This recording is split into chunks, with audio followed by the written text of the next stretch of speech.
You are watching Rahinijar TV with Ilama Sayyid Abdul Basit Bukhari. اعوذ باللہ من الشیطان الرجیم بسم اللہ الرحمن الرحیم صلو علی الحبیب اللہم صلی علی سیدنا و مولانا محمد وبارک وسلم وصلی علیہ۔ نبی اکرم صلی اللہ علیہ وآلہ وسلم کی سیرت مبارکہ پر مبنی ہمارے دروس جاری ہیں۔ اللہ تعالیٰ ہمیں کریم آقا صلی اللہ علیہ وآلہ وسلم کی محبت عطا فرمائے۔ آقا کریم صلی اللہ علیہ وآلہ وسلم کی سیرت کے حوالے سے کل جو بیان ہوا تھا کہ کفار مشرکین نبی اکرم صلی اللہ علیہ وآلہ وسلم کے خاندان کے لوگ حضور نبی رحمت صلی اللہ علیہ وآلہ وسلم کو کیسے نقصان پہنچاتے تھے۔ اب جو آج میں نے بیان کرنا ہے وہ یہ ہے کہ حج کا زمانہ آیا تو اہل عرب دور دراز سے سفر کر کے حج کے لیے مکہ مکرمہ میں جمع ہوتے تھے، اور کفار کو یہ خطرہ تھا کہ عرب کے دور دراز علاقوں میں سے لوگ جب آئیں گے تو محمد صلی اللہ علیہ وآلہ وسلم کی وہ جب چیزیں دیکھیں گے، معجزات دیکھیں گے، تو وہ تو سارے ان کے گروہ میں شامل ہو جائیں گے۔ لہذا کوئی ایسی الزام تراشی کی جائے کہ لوگ محمد صلی اللہ علیہ وآلہ وسلم سے متنفر ہو جائیں اور ان کی آواز پر کان ہی نہ دھریں۔ پہلے ہی ایک مائنڈ سیٹ تیار کیا جاتا ہے کہ ہم یہ الزام لگائیں گے تاکہ وہ لوگ کہیں گے اچھا یہ تو ہمیں پہلے سے پتہ ہے، تو وہ ان کی طرف کان نہیں دھریں گے۔ سب سے سیانہ کافر ولید بن مغیرہ تھا، اور اس کے ہاں میٹنگ ہوئی۔ اس نے سب کو کہا کہ یا معاشرہ قریش، اے گروہ قریش، حج کا زمانہ آ گیا ہے، لوگ دور دراز سے آئیں گے، اور ہمیں خطرہ یہ ہے کہ کہیں وہ قریش کے اس نوجوان محمد صلی اللہ علیہ وآلہ وسلم کی باتیں دیکھ کر ان کے دل نرم نہ ہو جائیں اور وہ ان کے حلقے میں شامل نہ ہو جائیں۔ کوئی ایسی تجویز پیش کرو کہ ہم ان پر الزام تراشی کریں اور وہ ان سے نفرت کرنے لگیں، متنفر ہو جائیں۔ ایک نے کہا کہ ہم لوگوں سے کہیں گے کہ محمد جو ہیں یہ کاہن ہیں۔ تو ولید نے کہا کہ تم غلط کہہ رہے ہو، یہ ایسا الزام ہے کہ یہ بڑا نارمل سا الزام ہے، اور ہر دوسرا بندہ یہاں پر کائن ہے تو یہ تو لوگ مانتے ہیں کائنوں کو، کوئی اور الزام لگاؤ جسے مانا جا سکے۔ کچھ کہنے لگے کہ ہم یہ کہہ دیں گے کہ پاگل شخص ہے، استغفر اللہ۔ ولید بن مغیرہ نے کہا کہ تمہاری مت ماری گئی ہے کہ پاگل انسان ایسا تو نہیں ہوتا، تو ایسا الزام ہو کہ ہم ایسا الزام ان پر لگائیں کہ وہ متنفر ان سے ہو جائیں۔ کسی نے کہا ہم کہیں گے یہ شاعر ہے، وہ فیصلہ ان کی تجویز بھی رد ہو گئی۔ کسی نے کہا کہ جادوگر کہہ دو۔ ولید بن مغیرہ نے سب چیزوں کو دیکھا، بغور مشاہدہ کرنے کے بعد کہنے لگا کہ جادو والا چکر ہے نا، یہ تھوڑا سا ان پر فٹ آتا ہے، ہم کہیں گے یہ جادوگر ہے، اور ہم یہ کہیں گے کہ فلاں فلاں چیز ہوئی تھی، جو معجزات میرے آقا کریم صلی اللہ علیہ وآلہ وسلم کے ہوئے تھے وہ ہم بیان کر دیں گے۔ اب مختلف گروہ کی صورت میں ڈیوٹیاں لگائی گئی، 4 بندے ادھر، 4 ادھر، 4 اس طرح کر کے مختلف گروہ پھیل گئے۔ حاجیوں کو کہنے لگے، جو دین ابراہیم پر جو وہ طریقہ تھا طواف کا اس پر کہنے لگے کہ یہ جادوگر ہیں، انہوں نے یہ کام ایسے کیا، یہ کام ایسے کیا۔ اچھا جب انہوں نے اپنے منہ سے بتایا نا ساری چیزیں، جتنے لوگ حج کے لیے آئے تھے ان میں تجسس پیدا ہو گیا، اب تو ہم ملاقات کریں گے، دیکھیں گے، ملیں گے۔ وہ کرنا کچھ چاہتے تھے، بازی پلٹ گئی، اللہ نے بازی پلٹا دی، چونکہ وہ بہتر تدابیر اختیار کرتا ہے۔ ہر بندہ یہ چاہتا تھا، ہر بندہ یہ چاہتا تھا دیکھیں تو صحیح کہ اتنا بڑا جادوگر، اتنی بڑی بڑی باتیں۔ اب وہ پریشان ہو گئے۔ جتنے لوگ اس سال حج کے لیے آئے تھے وہ بہت زیادہ نہیں ہوتے تھے، جتنے آئے تھے سب نے چہرہ مصطفیٰ دیکھا اور ایمان لے آئے۔ وہ کہنے لگے کہ ہم کس طرف جا رہے تھے، اور ابو جہل نے ایک شخص سے کہا تھا کہ تم ایسا کرو کہ مکہ پاک میں جا رہے ہو تو وہاں جاتے ہوئے بچ کر رہنا، محمد نامی ایک شخص ہے اور وہ تم نے ان کا کلام سننا نہیں ہے، ان کا کلام نہیں سننا، انہیں کانوں میں کوئی چیزیں ڈال لی کہ ان کا کلام نہیں سنیں گے، پتہ تھا کہ کانوں میں حضور کی آواز پڑ جائے تو وہ بھی بدل جاتا ہے۔ تو اب اس شخص نے کانوں میں روئیں ڈال لی، کوئی چیز ڈالی کہ میں تو کلام نہیں سنوں گا، لیکن تجسس سے تھا کہ ایک دفعہ دیکھوں تو صحیح۔ اس کی نگاہ میرے آقا کریم پر پڑی تو اس نے بھی بلند آواز سے کلمہ پڑھنا شروع کر دیا۔ یہودیوں نے عبداللہ بن سلام کو تیار کیا تھا کہ تم بہت بڑے مناظر ہو، یہود کے عالم ہو، آؤ جاؤ جا کر حضور سے مناظرہ کرو اور ان کی باتوں کا جواب دو اور انہیں ہرا دو۔ عبداللہ بن سلام تیار ہو گئے تھے، انہیں جا کر مسجد نبوی شریف میں پوچھا تھا محمد کہاں پہ ہیں، انہیں بتایا گیا وہ جو پلر کے ساتھ ٹیک لگا کر بیٹھے ہیں یہ محمد ہیں اور ساتھ ان کے غلام بیٹھے ہیں۔ نبی اکرم صلی اللہ علیہ وآلہ وسلم خطبہ ارشاد فرما رہے تھے تو عبداللہ بن سلام نے خطبہ سننے کے لیے انتظار کیا کہ اس کے بعد سوال کروں گا، بس وہ خطبہ عبداللہ بن سلام کے کانوں میں پڑ رہا تھا، سوال کوئی نہیں کیا، آگے بڑھ کے کہنے لگے حضور مجھے بھی تو کلمہ پڑھائے نا۔ سارا قریش عرب یہ کہہ رہا تھا کہ عبداللہ بن سلام پر بھی جادو کا اثر ہو گیا ہے۔ اب جب ساری تدابیر الٹ ہو گئی،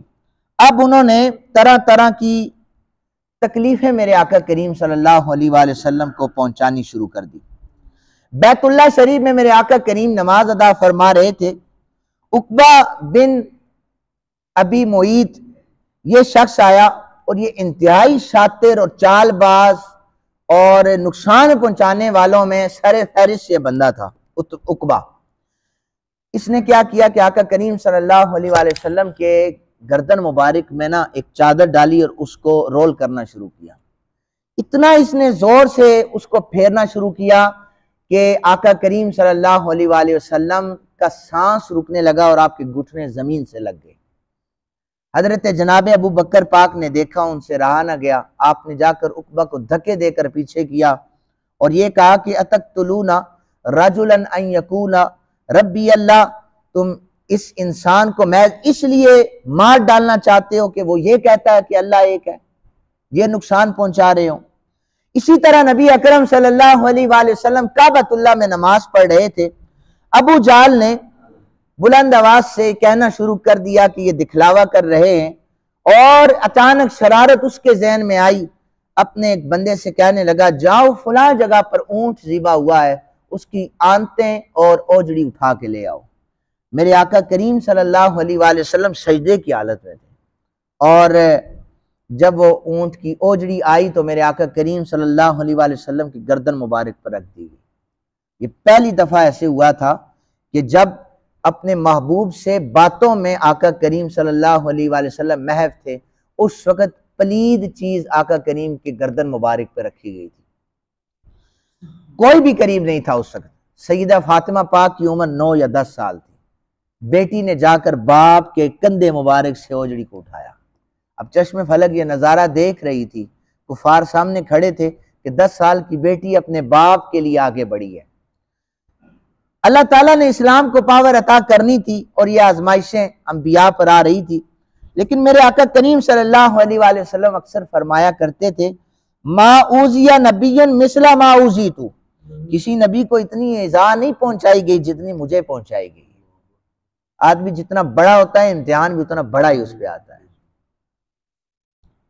نبی اکرم صلی اللہ علیہ وآلہ وسلم کو جلال آ گیا اس وقت جب اوجڑی گردن پر تھی، حضور نے ہاتھوں کو اٹھایا، فرمایا اللہم علیکا بی عمر ابن ہشام والولید ابن ربیہ و عتبہ ابن ربیہ، الہی اپنی گرفت میں لے لے عتبہ کو، ولید بن عتبہ کو، شیبہ کو اور ابو جہل کو، انہیں اپنی گرفت میں لے لے۔ یہ بددعا جو ہی ان تینوں نے سنی ان کے رنگ اڑ گئے، انہیں پتہ تھا کہ صادق اور امین نے ہاتھ اٹھائے ہیں، اب یہ عرش الہی تک دعا پہنچی ہے اور اب ہماری باری ہے۔ تو بدر کے میدان میں انتہائی ذلت کی موت اللہ تعالیٰ نے ان تینوں کو مارا۔ اب نبی اکرم صلی اللہ علیہ وآلہ وسلم کے شفیق چچا حضرت ابو طالب نہ ہی پیسے میں اتنے تگڑے تھے، نہ ہی جان میں اتنے تگڑے تھے، نہ وہ لڑ سکتے تھے، نہ وہ پیسہ لگا سکتے تھے۔ نبی اکرم صلی اللہ علیہ وآلہ وسلم کے دشمن بہت زیادہ مضبوط تھے، یعنی ابو جہل جیسا دشمن تھا، اسی طرح ابو لہب جیسا دشمن تھا۔ تو آقا کریم صلی اللہ علیہ وآلہ وسلم کو ضرورت تھی کہ کوئی آ کر ایسی طاقتور قوت میرے ساتھ شامل ہو جائے، بس اللہ نے چاہا اور حضرت امیر حمزہ کے دل میں ایمان کی روشنی جاگ گئی۔ حضرت امیر حمزہ میرے آقا کریم صلی اللہ علیہ وآلہ وسلم کے چچا بھی ہیں اور رضائی بھائی بھی ہیں۔ سویبہ لونڈی کا دودھ حضرت امیر حمزہ نے بھی پیا ہے اور میرے آقا کریم نے بھی پیا ہے، اور حضرت امیر حمزہ کی بیٹی سے شادی کی ترغیب دی گئی تھی کہ چچا کی بیٹی سے شادی کر لو، تو حضور نے فرمایا تھا کہ یہ میری دودھ شریک بھائی کی بیٹی ہے، اس لیے اس سے شادی نہیں کروں گا۔ حضرت امیر حمزہ کو صرف زمینوں پر اللہ کا شعر نہیں کہا جاتا تھا، میرے آقا کریم صلی اللہ علیہ وآلہ وسلم نے فرمایا مجھے جبریل نے خبر دی ہے آپ کے یہ جو چچا امیر حمزہ ہیں انہیں آسمانوں پر بھی اللہ کا شعر کہا جاتا ہے۔ تو تب حضور نے فرمایا کہ یہ اللہ کا بھی شعر ہے، میرا بھی شعر ہے۔ تو یہ حضرت امیر حمزہ نے اسلام قبول کیسے کیا؟ حضرت امیر حمزہ ان لوگوں میں سے تھے کہ جب بھی کوئی فتنہ آتا یا کوئی لڑائی ہوتی، حضرت امیر حمزہ پہلے مارا کرتے تھے، یہ بعد میں پوچھا کرتے تھے کہ اب مسئلہ کیا ہے آپ بتاؤ۔ حضرت امیر حمزہ شکار کے لیے گئے ہوئے تھے اور ابو جہل نے شہن حرم میں میرے آقا کریم صلی اللہ علیہ وآلہ وسلم کو گالیاں دی اور اس نے بہت برے الفاظ کے حضرت صفیہ حضور کی پھپھی ان کی لونڈی وہاں پر موجود تھی، کنیز، اس کا گھر جو تھا وہ رستے میں تھا، امیر حمزہ وہاں سے گزرے تو اس نے کہا تمہیں پتہ ہے آج تمہارے بھتیجے پر ابو جہل نے یہ آوازیں کسی ہیں۔ امیر حمزہ کو غصہ آیا، کوئی معجزہ نہیں دیکھا تھا، کوئی ایسی چیز نہیں تھی، شکار کی چیزیں گھر میں بھی نہیں چھوڑی، سیدھا حرم پاک میں چلے گئے، قریشی سردار وہاں پر موجود تھے، ابو جہل کے سر میں جا کر ڈنڈا دے کے مارا، میں نے سنا ہے میرے بھتیجے کو آج تم نے تکلیف پہنچائی ہے، تم نے ایسا کیوں کیا ہے؟ ابو جہل کہنے لگا بات تو سن لو۔ امیر حمزہ نے کہا بات نہیں سنی جائے گی، میں اس حرم میں اللہ رب ذوالجلال کے اس گھر میں گواہ بنا کر اللہ کو یہ کہہ رہا ہوں کہ میں نے بھی اپنے بھتیجے کا دین قبول کر لیا ہے، روکو مجھے آ کر۔ ابو جہل توجیہیں پیش کرنے لگا کہ دیکھو ہمیں وہ بیوقوف کہتا ہے، ہمارے خداؤں کو برا کہتا ہے اور ہمارے آبائی دین کی مخالفت کرتا ہے۔ حضرت امیر حمزہ نے کہا وہ ٹھیک کرتا ہے، پتھروں کو تم خدا بنا کر بیٹھے ہوئے ہو، کیسے تمہارے بتوں کو وہ مان لے؟ اس لیے جو میرے بھتیجے کا دعویٰ ہے وہ بالکل ٹھیک ہے۔ امیر حمزہ کے اس اعلان پر ابو جہل کی مجال نہیں تھی، بندے اٹھے کہ امیر حمزہ کو روکا جائے۔ ابو جہل کو پتہ تھا کہ اتنا اللہ کا شعر طاقتور ہے، اس کے آگے تو ہم ٹک نہیں سکتے 2 منٹ کے لیے۔ اور حضرت عمر بن خطاب نے جب اسلام قبول کیا تھا تو انہوں نے تلوار نکالی تھی، تو انہوں نے کہا تھا کہ آج میں جا کر میں نبی اکرم صلی اللہ علیہ وآلہ وسلم کی بارگاہ میں جا کر سوال کروں گا، پوچھوں گا، چونکہ گھر میں بہن اور بہنوئی قرآن پڑھ رہے تھے، انہیں بھی مارا تھا حضرت عمر نے، اور حضرت عمر بھی بڑے جلالی اور بڑے پہلوان صحابی تھے۔ تو آپ جب تلوار لے کے آئے تو صحابہ جو صحت میں تھوڑے کمزور تھے کہنے لگے یا رسول اللہ صلی اللہ علیہ وآلہ وسلم عمر آ رہے ہیں اور تلوار بھی ننگی ہے، عمر نے آ کر نقصان پہنچانا ہے۔ حضرت امیر حمزہ حضور کے پاس بیٹھے تھے، حضرت امیر حمزہ نے فرمایا عمر کو آنے دو، اگر امت اچھی نیت سے آیا پھر تو ٹھیک ہے، اگر بری نیت سے آیا تو یہ اللہ کا شعر اس کا سر تن سے جدا کر دے گا۔ یہ میرے آقا کریم کے چچا تھے، اور میں نے اس دن عرض کی تھی کہ جب بھی آپ کا چکر لگے نا حج و عمرہ کے لیے تو حضرت امیر حمزہ کے روزے پر جا کر انہیں جا کر التجا کیا کریں، ان کی بارگاہ میں عرضی پیش کیا کریں وسیلہ دے کر کہ امیر حمزہ آپ سرکار دو عالم صلی اللہ علیہ وآلہ وسلم سے عرض کریں کہ وہ اللہ کی بارگاہ میں ہمارے لیے یہ دعا قبول فرما لیں۔ یہ سفارشیں حضرت امیر حمزہ کے لیے بھی اور حضرت سیدہ فاطمہ پاک کے لیے بھی، کیونکہ یہ شفیق رشتے ہیں میرے آقا کریم صلی اللہ علیہ وآلہ وسلم کے۔ اور جب حضرت امیر حمزہ شہید ہوئے تھے 7 سال تک میرے آقا روتے رہے، کتنے؟ 7 سال تک میرے آقا روتے رہے تھے، یہ یاد رکھیے گا۔ اللہ تعالیٰ سے دعا ہے اللہ تعالیٰ صحابہ کی طرح ہمیں بھی حضور سے محبت کرنے کی توفیق عطا فرمائے اور یہ سلسلہ قائم و دائم رہے۔ وما علینا